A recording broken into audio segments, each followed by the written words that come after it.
tidak ada Tuhan yang berhak disembah kecuali satu, yaitu Allah Subhanahu wa Ta'ala.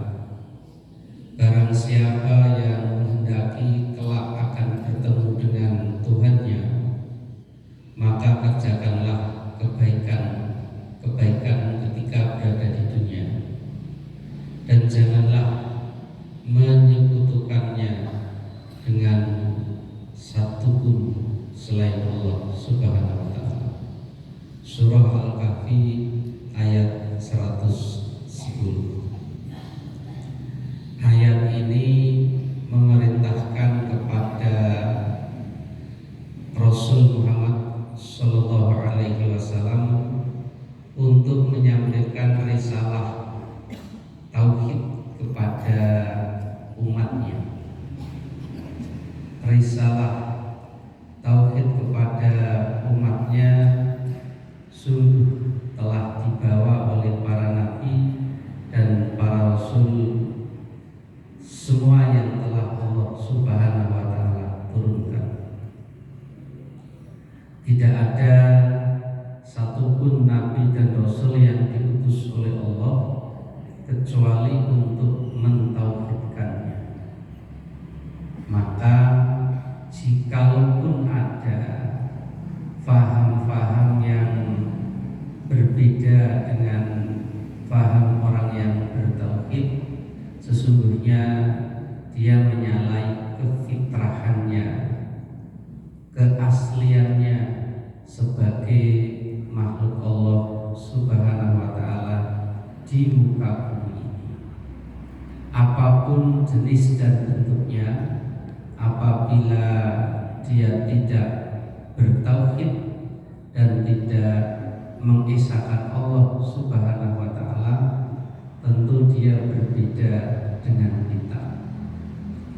Ibu-ibu yang saya hormati, sekalipun ada faham agama yang berkembang dan berbeda dengan kita, akan tetapi dia memiliki Tuhan selain Allah Subhanahu wa Ta'ala pun sesungguhnya dia berbeda dengan kita. Ada faham-faham keagamaan yang mewarisi kitab-kitab yang diterima oleh Nabi dan Rasul sebelum Nabi Muhammad Sallallahu Alaihi Wasallam.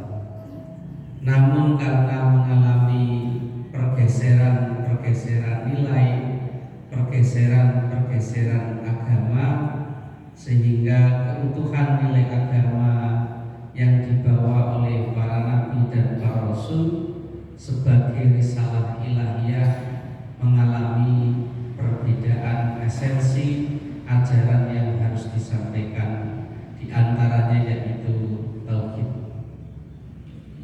Misalnya, bukankah Nabi Muhammad Sallallahu Alaihi Wasallam menceritakan bagaimana orang-orang Yahudi memperlakukan orang-orang yang baik dan soleh sebagai sesembahan mereka?